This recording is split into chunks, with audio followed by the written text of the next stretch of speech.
పడినందువల్ల ఎన్ని సామాజికంగా ఎంతో మందికి మనము ఉపయోగపడినందువల్లనో వచ్చేది కాదు. ఆ యొక్క జన్మ పాపము పోవాలంటే యేసుక్రీస్తు పవిత్రమైనటువంటి రక్తమే చిందించబడాలి. ఆమేన్. అందుకే యేసు ప్రభుని అంగీకరించమని బతిమలాడుతూ ఉంటూ ఉన్నాం. ఎందుకంటే ఎవ్వరూ నశించుకోవడం దేవునికి ఇష్టం లేదు.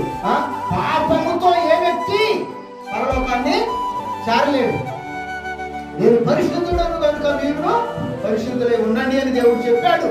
కాబట్టి కర్మ పాపము లేకపోవచ్చేమో కానీ జన్మ పాపం అనేటువంటిది తప్పకుండా. అందుకే దావీదు భక్తుడు ఏమన్నాడు, నేను పాపములోనే నా తల్లి నన్ను గర్భము ధరించింది. నేను పుట్టినప్పటి నుంచి కర్మ పాపము చేయకపోవచ్చు, మంచి పనులే చేసి ఉండొచ్చు, కానీ పుట్టక ముందే నేను పాపిని అనేది ప్రతి వాళ్ళు గమనించాలి. ఆ జన్మ పాపం పోవాలి అంటే యేసయ్య రక్తములోనే అది కడగబడుతుంది. ఆమె యేసుక్రీస్తు ప్రభు, ఆయన అందరికీ ప్రభు. ఆయన రక్తము ప్రతి పాపముల నుండి మనలను విడిపించేదిగా ఉంటుంది. యేసయ్యను నమ్ముకొని మరి ఆయననే ఆరాధించేటువంటి వారిగా ఉందాం.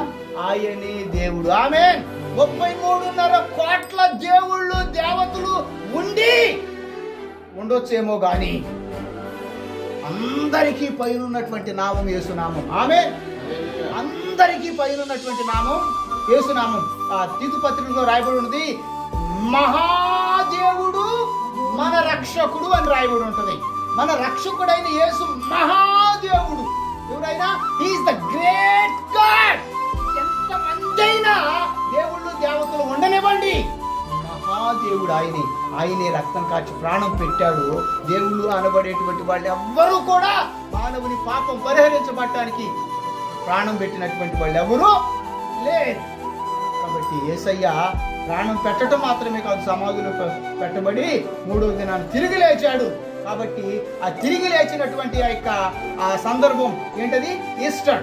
క్రిస్మస్ అనేది సంతోషాన్ని సమాధానాన్ని తీసుకొస్తే, ఈస్టర్ అనేటువంటిది ఓ నిరీక్షణను తీసుకొచ్చింది. హోప్ అనేటువంటిది తీసుకొచ్చింది. ఏంటయ్యా హోపు? యేసయ్య మరణించి సమాధిలో పెట్టబడి తిరిగి లేచాడు కాబట్టి మనం ఆయనను నమ్మిన మనం కూడా తిరిగి లేస్తాం అనేటువంటి నిరీక్షణ, హోప్ అనేటువంటిది మనలో కలుగు చేసేది ఈస్టర్. ఆమేన్.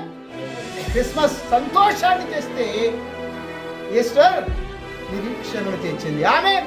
హల్లెలూయా.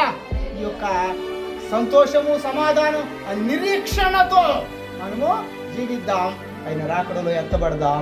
ఆయన పోలికలోకి మార్చబడి ఆయనతో యుగాలు జీవించదు. ఆమేన్.